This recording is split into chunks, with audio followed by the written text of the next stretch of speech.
Divorce happens. In fact, it happens to nearly half of first marriages. So how do you announce your divorce? And why are divorce announcements essential to the divorce process? Welcome to a special season of a Fresh Story podcast. Let's talk about divorce announcements. You get divorced. You get divorced. Getting divorced? I'm getting a divorce. You're getting a divorce. Because she's getting a divorce. So what if I get divorced?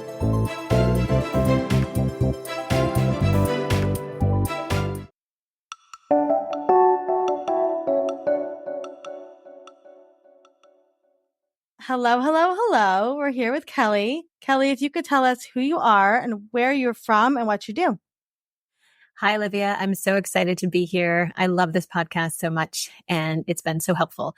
My name is Kelly McMasters. I am the author of The Leaving Season, a memoir, as well as various other books and essays. And I'm also a professor of creative writing and publishing studies at Hofstra University. Amazing. Hofstra. My dad went to Hofstra. Kelly and I are both Long Islanders, so you might hear some accents. Okay, Kelly. So obviously this season is about the divorce announcement. And when you got divorced, what did you do? How did you announce it to the world? Well, I'm hoping this will be helpful because I did not. And my book is essentially my divorce announcement. Love it. I think when I left, the leaving was so protracted and prolonged. And the divorce itself, the divorce process took a really long time. So that it kind of dribbled out to various people. My close friends knew, and then it sort of hit in waves. And I had the luxury / pain of moving. I was the one who left the home. Mm-hmm. And so I moved from Northeast Pennsylvania to a completely new community where I knew nobody and nobody knew me. So I could just say, hi, I'm Kelly and these are my kids. And people would assume what they would want to assume, but I didn't have to explain. And when I did finally start spreading the news, I was surprised. I was so nervous, but I was surprised. Usually it would be in person. I would think, okay, this is going to be an intense conversation. And usually the response would be, I can't believe you lasted that long. Always what you want to hear. So what made you nervous about it? I think myself, I was afraid of admitting failure. Mm-hmm. I think at that point in my life, very different now on the other side of it. But at that point in my life, it felt like no one else was getting divorced. I was sort of the first of my friends. So I also had kids and everybody would say, but what's happening to the kids? How can you do that to your kids? Right. And of course, I'd thought all of that through before, but that didn't make it any easier to talk about, especially when it's somebody you're not very close to, right?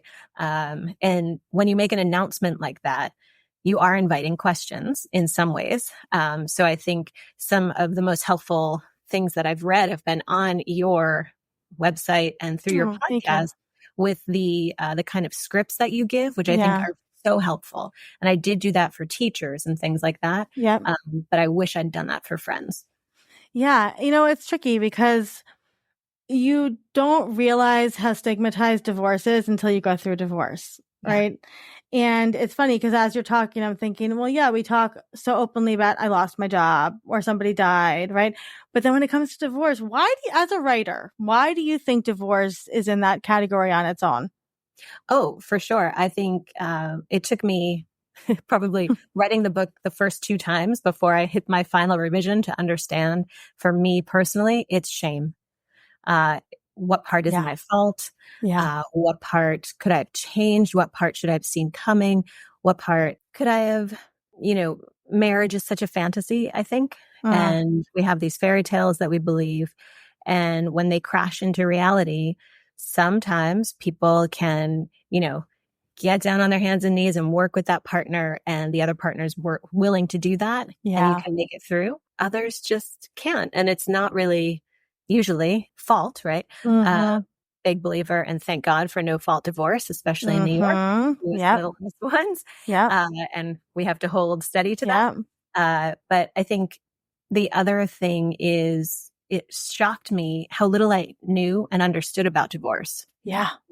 especially how long it takes. Yeah. And I think in the movies, you like wake up and decide, and then a week later you're divorced. And for me, I read once that you should have your passcodes and your passwords read something aspirational.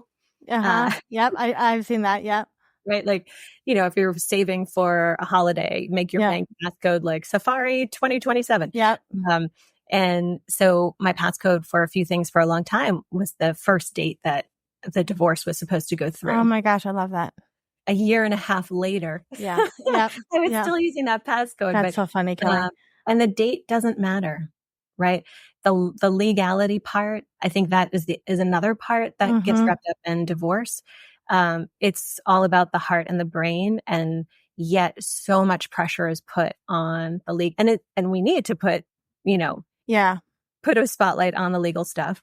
But just because you sign a piece of paper doesn't mean anything's resolved. Yeah, I so agree with that. And I remember, and I give this advice I get a lot of women who come, I'm sure you do too.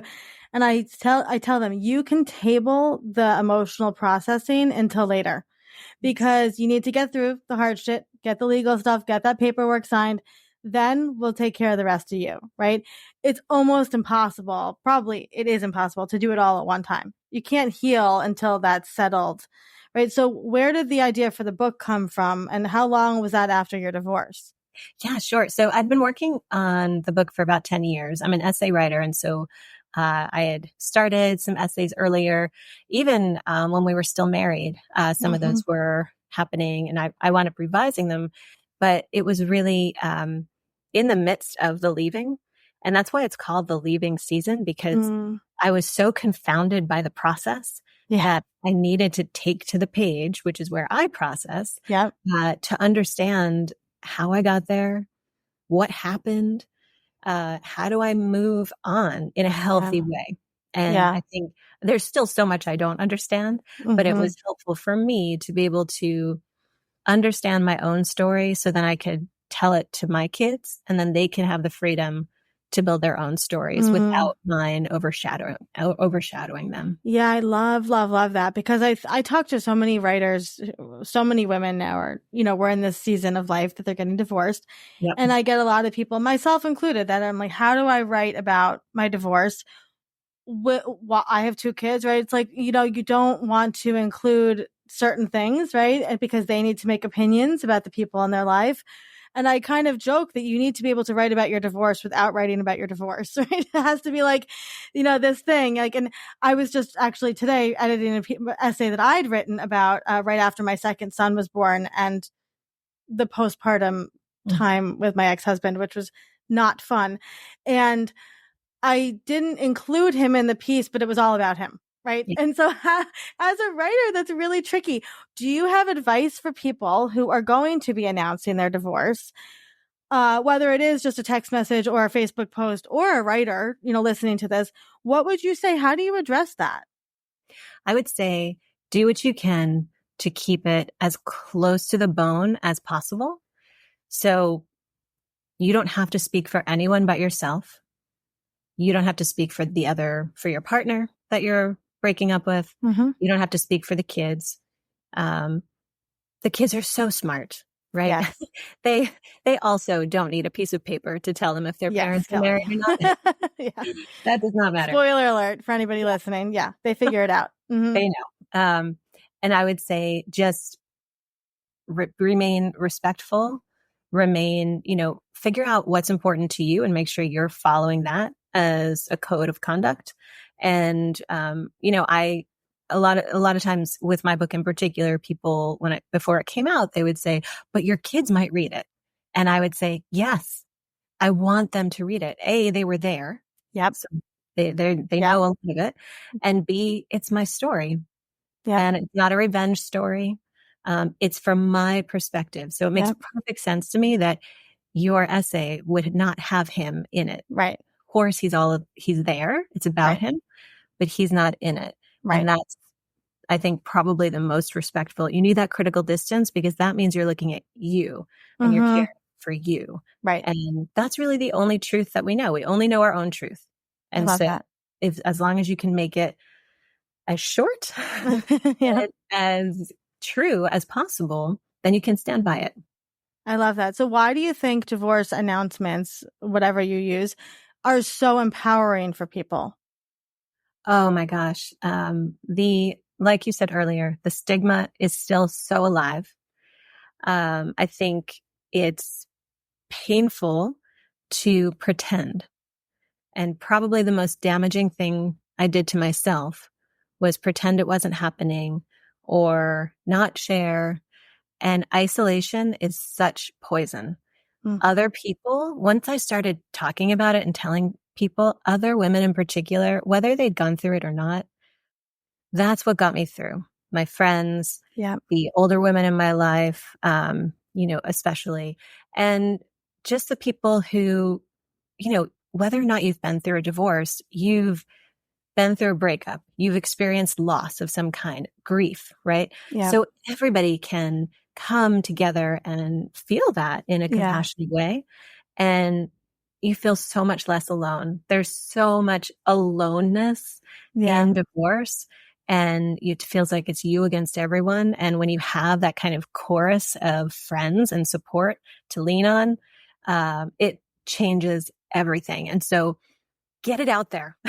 Don't be ashamed. Just the faster you get it out there, and that will help you move on to the next part, and your kids too, if you have them. I love that. I love that. So if people want to read The Leaving Season and give you a follow, how can they do that? Absolutely. So you can find The Leaving Season in, anywhere online, any bookstore. Yep. It's just called The Leaving Season, a memoir. We'll link to it in the show notes. Yep. Oh, great. My website is probably the easiest, kellymcmasters.com. And I've also got a brand new Substack where I have something called the Leaving Letters, which are just starting, where people write in their postcards about their leavings. So that might interest your listeners in particular. I love that. I love that. Well, we're such a big fan of yours, Kelly. Thank you for your wise words. Because, I think so many people listening to this are in the messy middle, and to see, women who are thriving on the other side is always a pleasure. So we just appreciate you so much. Thank you for taking the time. Oh, thank you, Olivia. And thanks for your important work. I'm so glad that you are out there.